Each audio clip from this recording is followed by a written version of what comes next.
नमस्कार दोस्तों, स्वागत है आपका वैदिक माइंडसेट में।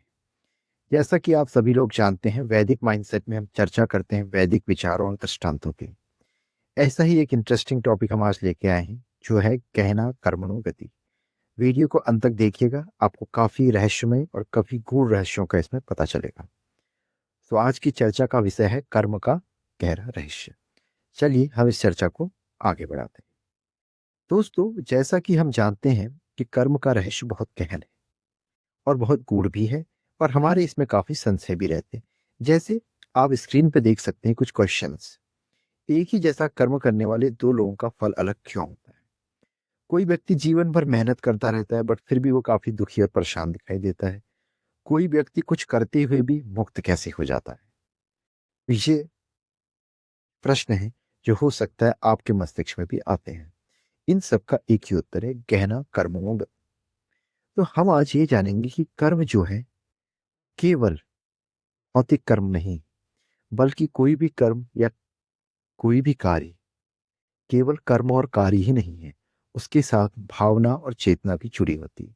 अर्थात हम जो भी कर्म करते हैं उसके साथ किसी न किसी प्रकार की भावना और चेतना से उसका जुड़ाव होता है।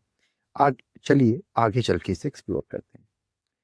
तो ये कहना कर्मणो गति जो सेंटेंस है, ये भागवत गीता से लिया गया है। जैसा कि आप स्क्रीन पे देख सकते हैं, ये भागवत गीता का अध्याय 4 और श्लोक संख्या 17 है, जिसमें भगवान श्री कृष्ण अर्जुन से कहते हैं, कर्मणो हपि बोधव्यं बोधव्यं च विकर्मणो अकर्मण्यस्य बोधव्यं गहना कर्मणो गति। अर्थात कि हे अर्जुन, कर्म क्या है, विकर्म क्या है, अकर्म क्या है, यह जानना बहुत आवश्यक है, क्योंकि इस कर्म की जो गति है वो बहुत गहन। ये कर्म योग पर दृष्टांत चीज आपको बताना चाहूंगा, केवल अच्छे दिखने वाले कर्म को ही आप अच्छा मत मानो, और जो व्यक्ति कर्म ना करे और कर्म से विमुख रहे और संन्यास और ज्ञान की बातें करे, उसे ही आप संन्यास मत समझो। तो अब प्रश्न ये है कि कर्म वास्तव में है क्या? सो दोस्तों, शास्त्र सम्मत कर्तव्य ही निष्काम भाव से किया गया कार्य ही कर्म है। कर्म हम केवल शरीर से नहीं, मन से, बुद्धि से और अहंकार से भी होता है। फॉर एग्जाम्पल, माता के प्रति सेवा का भाव, ये आपका सच्चा कर्म हो सकता है। लेकिन कर्म अगर आप अहंकार से करेंगे तो वो आपके लिए बंधन का काम करेगा।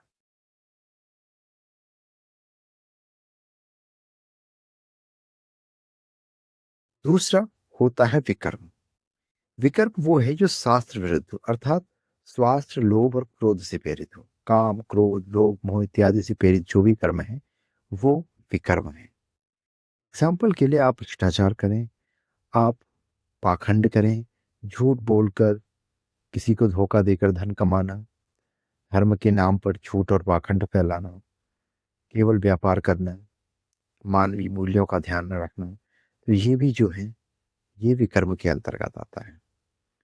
और किसी भी कर्म का फल, चाहे वो अच्छा हो चाहे बुरा हो, वो तुरंत नहीं मिलता। कोई चोर आज चोरी करेगा तो उसे आज ही फल मिल जाएगा, ये जरूरी नहीं है। वो कर्म धीरे धीरे धीरे धीरे उस व्यक्ति के अंदर एक संस्कार बन जाता है, और वो संस्कार फिर उसे भविष्य में दुख देता है। उसका फल किस तरीके से मिलेगा ये तो वैसे भी हम लोगों के हाथ में है नहीं। तो विकर्म हमने यहाँ पे समझा, जो कर्म वो है जो निष्काम भाव और सेवा भाव से किया जाता है। विकर्म वो है जो शास्त्र विरुद्ध आचरण हो, जो आचरण धर्म के विरुद्ध हो, वो विकर्म है। इसमें एक तीसरा शब्द और आता है दम है, वो है अकर्म। अकर्म क्या है?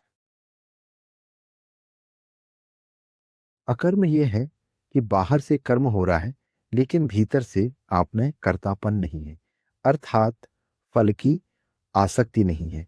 और यही गीता का रहस्य भी है, जब हम पूर्ण शरणागति हो जाते हैं कि मैं नहीं कर रहा हूं, ईश्वर मुझसे कर्म आ रहा है, और हम निमित्त मात्र होकर कर्म करते हैं, तो यह जो है मुक्ति की ओर ले जाता है, और यही अकर्म है।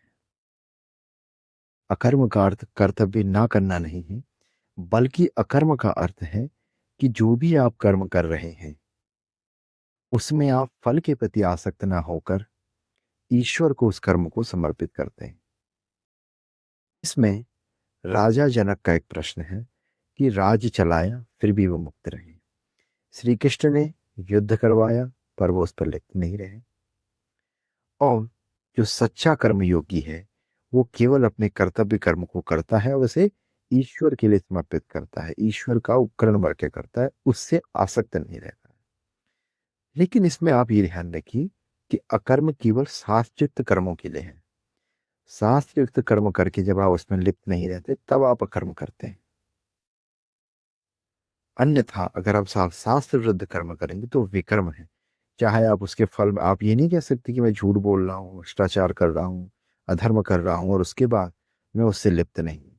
ये केवल कर्मयोगियों के लिए और कर्ता कर्म करने वालों के लिए, शास्त्र विरुद्ध कर्म करने वालों के लिए नहीं है। सो दोस्तों, जैसे अगर हमें दान करना है, लेकिन दान हम अहंकार बस कर रहे हैं कि मेरे पास बहुत पैसा है, मैं देता दान करता हूँ, तो वो दान हमें मुक्ति नहीं देगा, वो बंधन में ही बांधेगा। लेकिन जो दान हम करुणा से करते हैं, किसी दुखी को देख के, किसी दीन को देख के हमारे हृदय में जो करुणा पैदा होती है, उस करुणा से जो दान उत्पन्न होता है वो मुक्ति की ओर ले जाता है। हम तपस्या या कोई भी कर्म करते हैं उसमें दिखावे से करें तो वो विकर्म है। लेकिन अगर हम आत्म सिद्धि के लिए करें, कर्म है। कर्म को कर्म से नहीं, चेतना से समझना। इसीलिए समान कर्म का अलग भावना होने पर भी अलग फल आता है। इसीलिए इस कर्म की गति बहुत ग्रहण है। जब तक आप इस कर्म को शरीर से नहीं बल्कि चेतना से समझने का प्रयास करेंगे, तब तक आप इस कर्म की गहन गति को नहीं समझ पाएंगे। और भावना भी महत्वपूर्ण स्थान रखती है। पर हम करें क्या? आप अपने कर्तव्यों का और अपने दायित्व का पूर्ण निष्ठा से निर्वाह करें। ईश्वर ने आपको जिस परिस्थिति में रखा है, जैसी बुद्धि दी है, जैसी क्षमता दी है, उससे आप अपने कर्तव्य को पूर्ण निष्ठा के साथ कर और उसे ईश्वर को समर्पित कर दो। तो फिर आप देखोगे कि आपको जो उसका परिणाम मिलेगा वो बहुत इंपॉर्टेंट है। जैसे अगर आपको किसी चीज का पैशन है और आप उस कर्म को धन कमाने की इच्छा से ना करें, धन आवश्यक है, यहाँ पे धन ना कमाने की बात नहीं है, लेकिन कर्तापन का जो भाव है और फल की जो चिंता है वो अगर आप छोड़ दें तो आपका कर्म जो है फिर वो कर्मयोग हो जाता है। अपने कर्म को और अपनी सेवा को जो आप इस संसार में कर रहे हैं उसको आपने साधना तक बनाना है, उसे आध्यात्मिक अभ्यास समझ के करना है, ना कि उसे एक सांसारिक कर्म समझें। उसे ये समझे कि ईश्वर ने मुझे आज इस परिस्थिति में रखा है और उस परिस्थिति में ये मेरे कर्तव्य है और ये कर्तव्य जो है मैं ईश्वर के लिए कर रहा हूं। तो आपका जीवन जो है योगमय बन जाएगा। क्योंकि हमारे लिए, गृहस्थों के लिए ये पॉसिबल नहीं है कि हम 24 घंटे योग साधना में बैठे, ध्यान साधना में बैठे और फिर कर्म करें। हमारा वैसा जीवन नहीं है। तो जो भी गृहस्थ हैं वो किसी न किसी सांसारिक कर्म में लगे ही होते हैं, तभी ये सृष्टि चलेगी।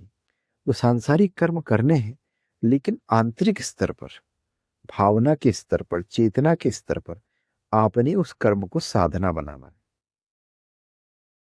अपने भावों को बदल कर। तो ही वो कर्म आपका कर्मयोग बनेगा और कर्म से मुक्ति देगा। तो हमें यहाँ पर कर्म से भागना नहीं है, ये चीज आप याद रखिए। कर्म में फंसना भी नहीं है।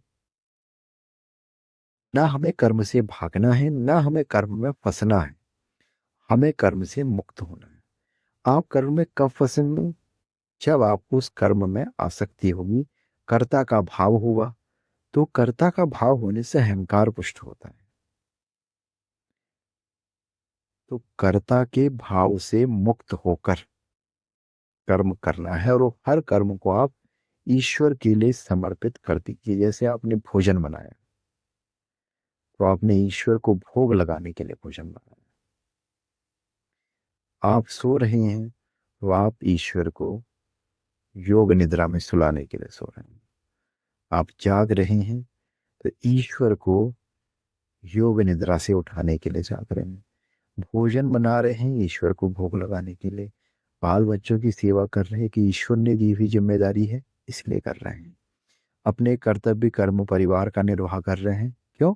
क्योंकि ईश्वर प्रदत्त कर्म आपको वो है। इसीलिए कहते हैं कि गहना कर्मणो गति, क्योंकि इस कर्म की गति का बहुत ग्रहण है।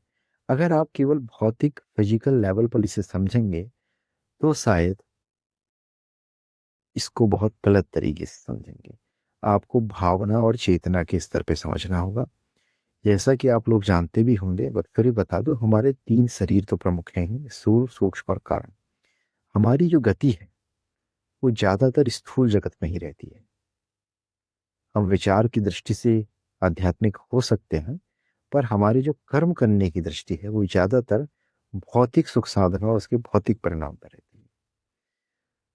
लेकिन आप अगर इस दृष्टि को सूक्ष्म और कारण शरीर से करें और उन पे भी ध्यान फोकस करें, सूक्ष्म शरीर में आपके मन बुद्धि चित्त अहंकार और कारण शरीर में भावनाएं आती हैं, तो इनके द्वारा भी आप कर्म करते हैं। ये भी आपको याद रखना है। तो दोस्तों, अगर आपको आज का ज्ञान अंदर तक छू पाया है तो इस वीडियो को लाइक करें, वैदिक माइंडसेट चैनल को सब्सक्राइब करें और कमेंट करें कि आप क्या अपने कर्मों को बंधन मानते हैं या कि साधना मानते हैं। दोस्तों, धन्यवाद। और याद रखिए, कहना कर्मणों गति, कर्म ही हमारी साधना है। ओम शांति।